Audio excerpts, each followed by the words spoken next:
This one owner 2009 F430 Spider is a very rare factory gated manual car, but this car is never driven right. The owner has always struggled with it, and after 17 years, we finally discovered why, and today we're gonna fix it and make this car drive the way it should have from the factory.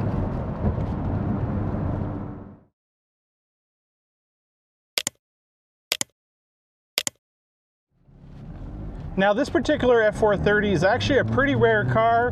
One, that's because it's a 2009 model year, and the regular standard 430 is actually pretty uncommon in 2009. Most builds Ferrari was doing in 2009 were the Scuderias or the 16Ms.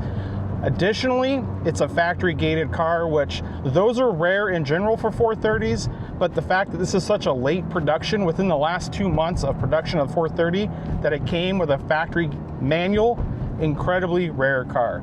Now I'll say that I worked in a Ferrari dealership for nearly 10 years, and seeing a factory gated 430 come through was pretty rare. During my time at the dealerships, that was before this big wave of converted cars came through. So our exposure to a gated manual car was actually very limited, as only a couple cars would come in frequently for service.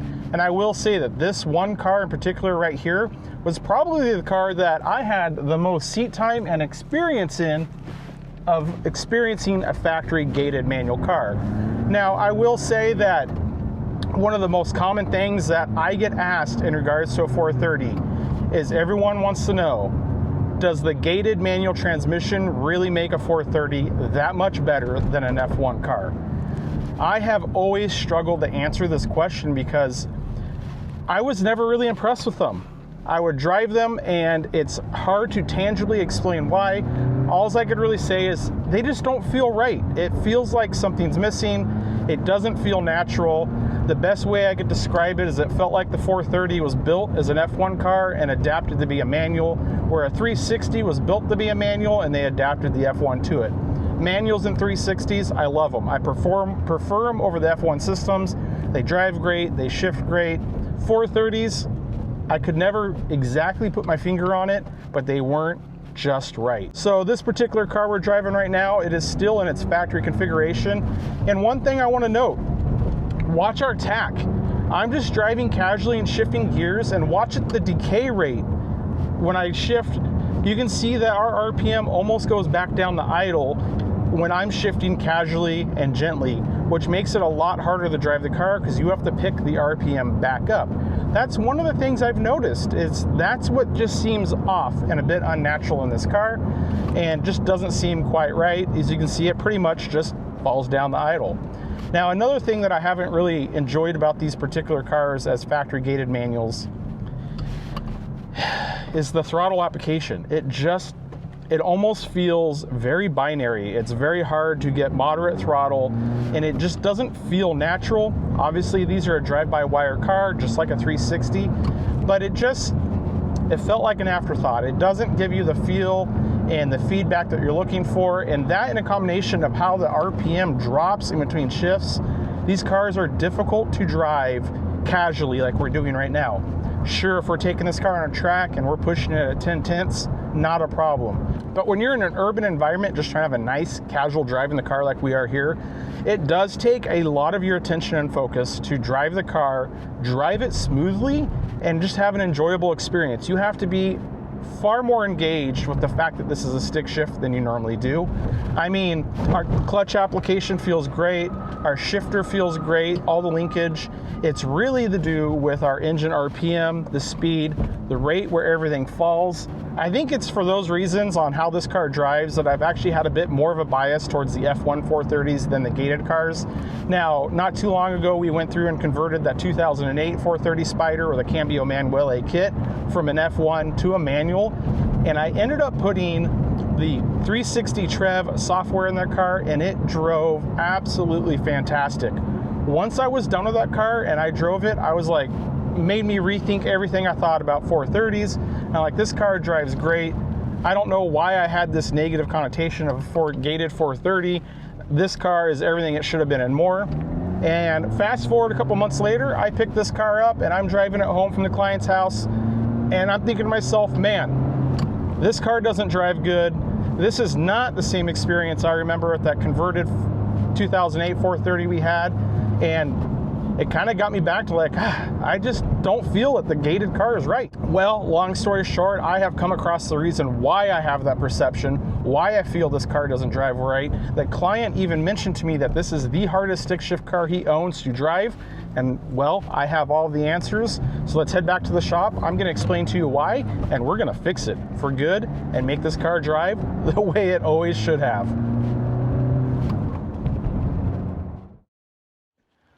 All right, so we're back from our drive in our F430, and let's just cut to the chase and talk about why this car does not drive the way it should and what I ended up finding. The end result on this 430 is the fact that the factory NCMs, which are the engine ECUs in the car, from the factory were equipped with F1 software.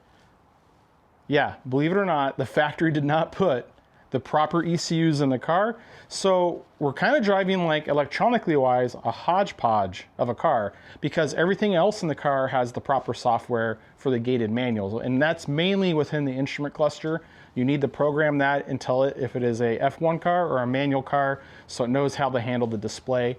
Now, there is other things in the car, because for the F1 system, the EDIF, these cars still have an EDIF, and that is wired up into the EDIF ECU to run the pump on a factory manual car. All the pressure sensors feed into that. On a F1 car, all of that is handled by the NCR, which is the F1 ECUs. This car was properly configured as a manual. All the hardware was proper, all the wiring was proper, but for whatever reason, they installed the incorrect software in the ECUs. Now, the physical ECUs are the same, the software is the only differences. Now, how did we discover this or find out? Well, for one, when I was picking this car up from the client, and like I mentioned, I drove it home because I was trading cars out, I was talking to the client, and he was actually expressing his struggles that he's had with the car since he owned it, and that's really the only thing that he's never really loved about the car, is that it's been difficult to drive. And he's kind of like a lot like me, where he views it a bit of a challenge to be able to master a stick shift, drive it smoothly in all different environments, have smooth clutch engagement, not stall it, just really mastering the art of it. And he said that this car has always been very difficult. So I'm set up with a 360 Trev affiliate program, so I'm able to program cars and install their software. And I've done it on several cars, and it really makes a radical difference. It comes in real helpful when we're doing the conversions, where we can convert the car and get the performance benefits and upgrades from the software. Since I'm already set up with that affiliate program, when I was talking to the client about his car, I said, well, let me reach out and talk to them, because I know that they have all the software options we need to convert a F1 car to a manual, but I don't know if they have any software options for an existing manual car. Once we got the car back in the shop, I reached out to the team at 360 Trev, started having that conversation with them. We ended up pulling the checksums out of the factory ECUs to check the software level, cross-referenced it. Sure enough, that's where we found it, that this car does not have manual software in it. The ECUs are expecting this car to be an F1 car. These cars electronically, the way they operate, they're not on the Florence network system like the 458s and later cars. So it's really not smart enough to realize that it has the wrong software in it. So there's no errors or warning lights. So I ran this information back to the client, explained it to him. It made all the sense in the world. And I will say that this is the first time that I have found definitive proof that a car has the wrong software in it. But I've worked with this brand long enough that hearing the news that this car has the wrong software did not surprise me one bit. I've seen enough crazy stuff from this brand similar to this, where this no longer surprises me. Once we discovered that, I'm like, yep, that sounds about right, and that completely describes and explains why this car drove the way it did. Small little twist to this car, as we mentioned, it's an incredibly rare car. It's a factory gated car, it's a late production car. And in order to install the 360 Trev software, I have to pull the ECUs out of the car, pull the PCBs or the circuit boards out of the ECUs. I have a computer that I work with here and the team at 360 Trev, they reflash the ECUs and put them back into the car. When I talked to the client about this, I said, hey, we can flash that software back into the car, we can get the proper manual transmission software in it, and also get the performance benefits from the 360 Trev software. But there's maybe a little bit of a different way to go about it, because your car is so rare and so valuable as a factory manual car.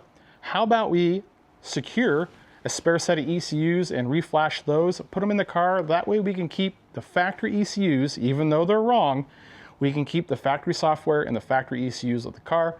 That way, if you ever want to return this car back to original, it's just a plug and play swap the ECUs and you have that option. The extra or the additional ECUs, the used ones that we got for this car, was a minimal expense on the top of things, and that is the route we decided to go.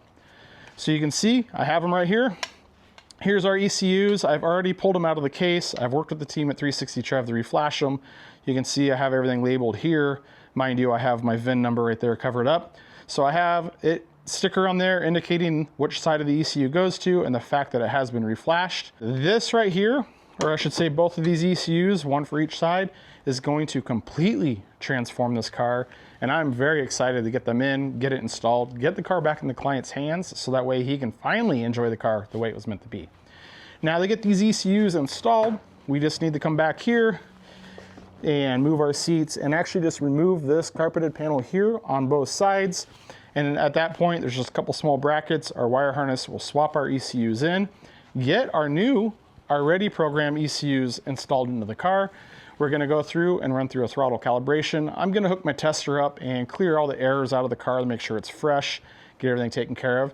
Then we'll get it back out on the road, drive the car, and see how much better this car runs and drives. I'm gonna take a couple minutes to get these ECUs installed into the car, get all of our adaptions cleared, get our throttles relearned, and I'll see you guys out on the road in just a second.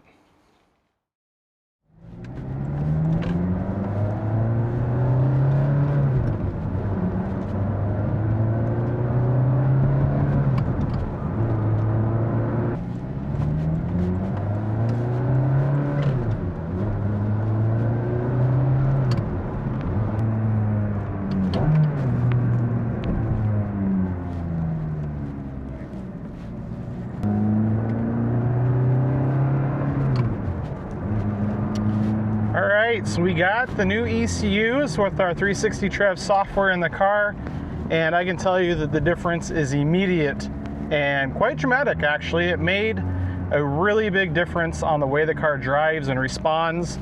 You know, it's a lot easier to shift. We have a little, or I should say the decay, the rev decay in between gears when we push in the clutch isn't nearly as extreme. So that way we're able to shift and we're not falling all the way back down the idle. And our application of the throttle pedal feels much more natural, much more like what you would expect from a normal gated car. Also is what I noticed is a big difference of when we release the clutch on how little we actually drop the engine RPM, so we don't have to feed as much throttle into it to drive away smoothly. Those are really the big differences that I notice here, just driving casually. I did already get on the freeway for a short little bit and gave it a little bit more power, and you know, we still weren't at full throttle, but it ran a lot better. And it's, in general, it's just so much easier to drive the car and not have to be so actively thoughtful about how you're operating the clutch and the gas and shifting, to drive it smoothly and have it be enjoyable.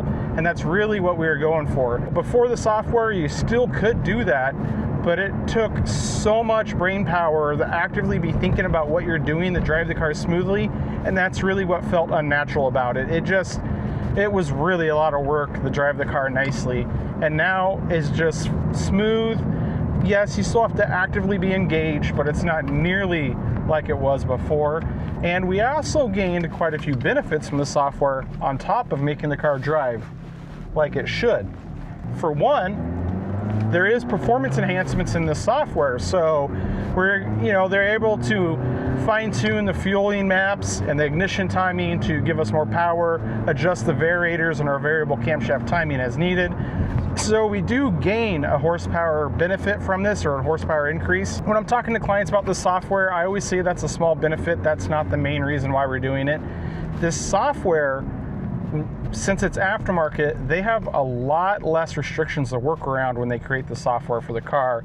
So in virtually any car, whether it be a stick shift car like this one or a factory F1 car, it's gonna drive better. And the reason being, Ferrari has a lot of things that they have to work around when they create the software for these cars. This is a different case where it had the wrong software in this particular car, but even an F1 car, or if this car had the correct software, they have fuel mileage requirements set out by different governments that they have to abide by. They have emissions requirements, they have CARB, they have all these things that they have to basically compromise the ECU software for, So that way they can achieve all of these targets. You know, they need the car to drive well, it needs to run clean, have good emissions. They're really monitoring the pollutants out of the back of these cars, but yet obviously it's a Ferrari and they still want the performance from the car. So what you end up getting from a car from the factory in this modern era is a compromised setup. It's not tailored to the ultimate drivability, the ultimate power delivery, the ultimate smoothness. We have all these other things that we need to consider on top of the power delivery, the smoothness, and, you know, how well the car drives.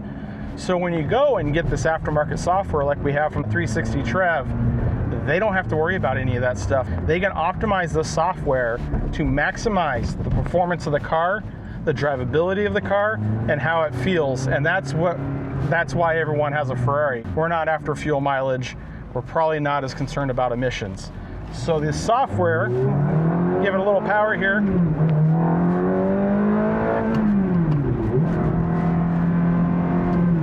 So this software really, you get the performance benefit of it, which is fantastic, but it makes these cars, it basically unlocks these cars to allow them to drive the way they were intended, the way the factory's unable to offer it because they're restricted, they're handcuffed. They have to operate through these agencies that monitor all these other items. So it's really a big improvement, and in this particular car, now it drives the way it should. I can't wait to get the car back in the owner's hands, hear what he has to say about the software, how the car drives. I mean, I mentioned at the beginning of the video, this is a one-owner car, original owner. It's going to be very interesting to see what he says. He's had it 17 years at this point. It's got 7,000 miles, so he's driven it, he's experienced it, he's familiar with it, so I'm excited to hear his feedback. So now this car drives like it should, and really it's kind of back to what I was talking about earlier. The 430s, I actually enjoy them as a stick shift. I actually prefer them now that I know that the one that I was always comparing to was a flawed car. I was driving a 430 stick with F1 software. No wonder why I was never impressed with it. Now, if someone asks me, what do I think of a stick shift in a 430 as opposed to F1? I'm gonna take the stick shift any day of the week, unless it's a Scuderia. The SoFast system in the Scuderia, hands down, I would not get rid of that. But for the regular 430s, I'll take the stick shift any day of the week.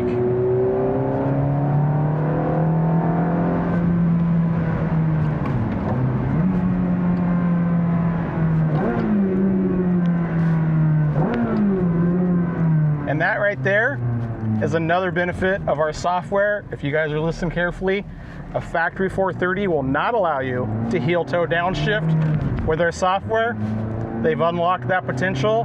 The ECUs allow it, greatly enhancing the driving experience. So 360 Trev offers software for more than just 430s. He does 360s, 458s, also can do 575, 599s, other applications.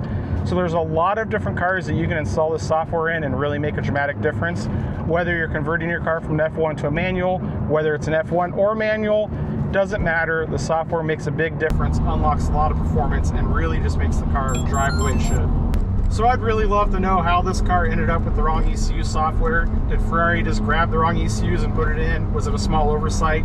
Did they run out of the proper ECUs and just said, it's good enough? You know, that we will never know. We'll never know why this car had the wrong software, but it doesn't matter anymore. It's fixed, and we've got this car back to its full potential. On this particular car, you know, it's a factory gated 430. They are appreciating very nicely recently. So we went through a little bit of extra work and secured some new or used ECUs to this car so we can retain our originals. That's just thinking ahead, trying to preserve the value of the car the best we can for the client. If your 430 is an F1 car, you're probably not going to worry about the ECUs very much. You're able just to go through and flash your existing ECUs with the software. But in general, it's a minimal expense to get the software installed in the car. It makes a big difference. And I, again, very happy with how this turned out. So guys, I just want to thank you very much for watching, for supporting the channel. I really appreciate it. You guys know the drill. Be sure to hit the like button, share the video with a friend, drop a comment below, subscribe to the channel if you're not. And well, we'll see you guys on the next one.